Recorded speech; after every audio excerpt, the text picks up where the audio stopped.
C'est Shiro. Comme vous avez pu le voir avec le temps sur la chaîne, j'adore Naruto, c'est une œuvre magnifique qui expose tellement de faits réels de notre société et qui nous apprend aussi des choses sur la vie. Et d'un côté, je pense aussi que c'est grâce au fait que nous suivons des humains qui nous ressemblent, parce que grâce à ça, on peut plus facilement s'identifier à eux.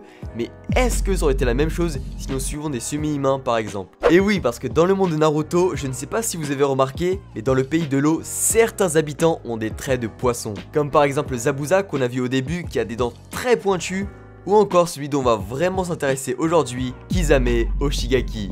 Ninja déserteur de Kiri et membre de l'Akatsuki, il est surnommé comme étant le Biju sans queue. Un personnage très atypique car il a des traits de visage faisant penser à un requin avec ses dents très pointues, ses branchies, ou encore sa peau bleu-gris. Comment cela est-ce possible? Est-ce que Kisame est en réalité un requin devenu humain ou un humain devenu un requin? Eh bien c'est ce à quoi nous allons nous intéresser dans cette vidéo. Mais avant de commencer, j'ai une annonce à vous faire et ça va vous plaire. Pour fêter les 150 000 abonnés sur la chaîne, d'ailleurs merci beaucoup à vous tous, j'organise un concours sur mon Instagram Shiro-off pour remporter une figurine de Itachi Uchiwa. Pour participer c'est simple, il faut me suivre sur Instagram et like ma dernière photo tout simplement. Et le tirage se fera dans environ un mois. Je vous mets le lien de mon Instagram en description si vous voulez et j'espère que le concours vous fait plaisir. Bref, l'annonce étant faite, aujourd'hui on va donc répondre à la question suivante. Pourquoi Kisame ressemble à un requin? Pour répondre à la question, je veux que tout d'abord vous soyez sûr de savoir qui est Kisame Oshigaki, parce que j'ai l'impression que certains ont oublié certaines choses très importantes à son sujet, comme sa place dans le monde shinobi, ce qu'il a vécu et surtout la souffrance qu'il a dû encaisser pour Kiri. Kisame Oshigaki est né dans le pays de l'eau et plus précisément au village caché de Kiri, où il s'est très vite démarqué des autres avec ses talents de shinobi hors du commun. Et c'est justement pour cette raison qu'il a été assigné très tôt à la surveillance interne et secrète d'une division de ninjas de Kiri par son supérieur Fuguki Suikazan, un des très célèbres épéistes de la brume. Au début, il remplissait son rôle parfaitement, sauf que depuis un certain temps, Kisame devait éliminer obligatoirement des ninjas de Kiri, donc ses propres compagnons. A première vue, ça n'avait pas l'air de l'affecter réellement, mais une fois alors qu'il escortait une équipe ayant en leur possession des informations très importantes, il rencontra Miru, une jeune kunoichi qui avait clairement des sentiments pour lui, puisqu'elle l'avait invité à manger ensemble après cette mission, et Kisame là, ce petit charreau, n'avait clairement pas l'air d'avoir décliné l'offre. Cependant, ils ont été aussitôt encerclés par une escouade de Konoha dirigée par Hibiki Morino, que vous connaissez forcément. Voyant qu'il n'arrivera pas à tous les protéger, courant alors le risque de faire fuiter toutes les informations top secrètes, Kisame décida d'éliminer tous ses compagnons, même Miru qui aurait pu devenir sa petite amie avant de prendre la fuite. Cette expérience, Kisame l'a mal vécue.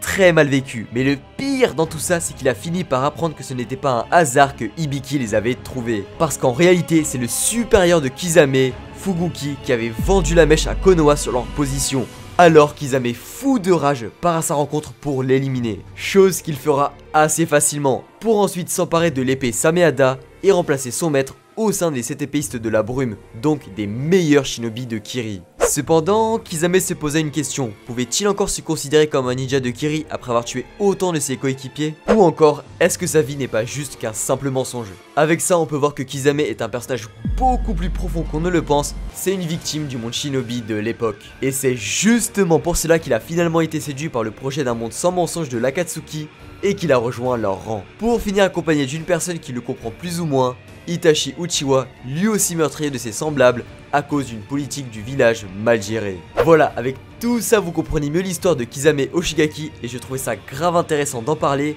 Et maintenant on va passer au plat principal et comprendre d'où vient son apparence de requin. Nous y sommes, la partie qui va intéresser le plus grand nombre. Alors déjà, premièrement, on va directement casser une théorie qui dit que Kisame a une apparence de requin à cause du fait qu'il possède Sameada. Comme vous avez vu avec son passé que j'ai résumé juste avant, Kisame avait déjà son apparence de requin bien avant qu'il ait Sameada. Alors déjà, vous pouvez clairement enlever cette possibilité, parce que la seule fois où Sameada a une influence sur le corps de Kisame, c'est lorsqu'ils fusionnent ensemble. Et là oui, c'est limite un vrai requin pour le coup, il n'a plus rien d'humain. Mais ça n'explique pas son apparence normale, du coup next. Deuxième théorie, l'hypothèse d'un mode sage, où le crapaud Fukasaku expliquait à Naruto qu'un mode ermite avec une mauvaise gestion du senjutsu pouvait transformer l'utilisateur en crapaud, et dans le pire des cas, le transformer en pierre comme dans Dr Stone pour ceux qui ont la ref. Du coup, on pourrait se servir de ça comme exemple avec une version requin bien sûr pour Kisame, mais pareil, on peut enlever cette possibilité. Pourquoi Pourquoi? Parce que déjà Kisame ne pourrait jamais tenir un mode ermite aussi longtemps, il faudrait maintenir le Senjutsu continuellement, même pendant qu'il dort, c'est impossible quoi. Du coup, peut-être qu'il a tenté le mode ermite requin, mais qu'il a foiré et il est devenu un requin. Non, les requins n'ont ni de bras ni de jambes. Et pour la transformation en pierre, pareil, on peut l'éjecter puisque Kisame peut bouger. En fait les gars, c'est beaucoup plus simple que ça. Kisame, tout comme certains habitants originaires du pays de l'eau, style Suigetsu, Zabuza ou encore Shojiro, possèdent des traits de poisson et plus particulièrement des dents pointues de requin, parce qu'ils sont nés comme ça, tout simplement. Kishimoto a juste voulu démarquer certains shinobi de Kiri en leur ajoutant cet aspect animal aquatique,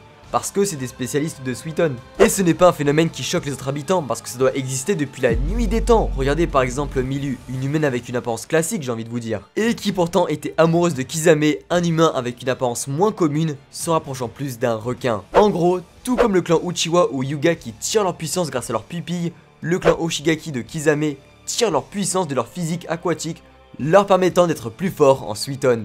Et si vous n'êtes toujours pas sûr, dans l'épisode 251 de Naruto Shippuden, quand Kisame rencontre pour la toute première fois Itachi, il lui explique comment se déroulait la naissance de certains requins qui sont ovovipares, ce qui veut dire qu'ils se bouffaient entre eux dans le ventre de leur mère. Et que uniquement les plus forts survivaient, une métaphore très symbolique pour Kisame car toute sa vie il n'a fait qu'éliminer ses compagnons, ses frères d'armes. Cela nous montre donc que Kisame a vécu toute sa vie comme étant un requin ovovivipare et Kishimoto a voulu accentuer cela en lui donnant des airs de requin. Du coup, c'est juste la forme naturelle de Kisame, et qui n'est pas le seul cas d'ailleurs, puisqu'on a un autre exemple dans Boruto avec Shizuma Oshigaki, qui appartient au même clan que Kisame, et qui a un look similaire. Donc c'est spécifiquement un trait du clan Oshigaki. Et je trouve ça super beau de la part de Kishimoto, car peu importe ton physique, tu dois être traité comme les autres humains. Voilà, avec tous ces éléments, vous avez la réponse à la question de pourquoi Kisame a des airs de requin. Et j'en ai profité pour approfondir le personnage de Kisame Oshigaki, dont on n'entend pas beaucoup parler sur internet, alors qu'il est passionnant comme personnage je trouve. C'est une victime du monde shinobi, clairement, qui a dû faire des choix horribles à cause de ses supérieurs, et qui a déraillé complètement à cause de ça. Bref, en tout cas, j'espère que cette vidéo vous aura plu, et n'oubliez surtout pas le concours sur mon Instagram Shiro_off, où vous pourrez tenter de gagner une figurine du coéquipier de Kisame, Itachi Uchiwa. Pour participer, c'est simple, me suivre là-bas et liker ma dernière photo. Allez, je compte sur vous et bonne chance bande de BG. Voilà, ce sera tout pour cette vidéo. Si la vidéo t'a plu, n'hésite pas à liker, commenter et à t'abonner, c'est super important pour moi et ça me ferait grave plaisir. Sinon, j'ai aussi mon Twitter et mon Instagram si vous voulez me parler et suivre un peu mes délires en dehors des vidéos. Et pour finir, vous pouvez commencer à suivre ma chaîne Twitch, je débuterai les streams dessus dans les mois à venir. Je vous mets tous les liens dans la description. Bref, quant à moi, je vous dis à la semaine prochaine, c'était Shiro, ciao.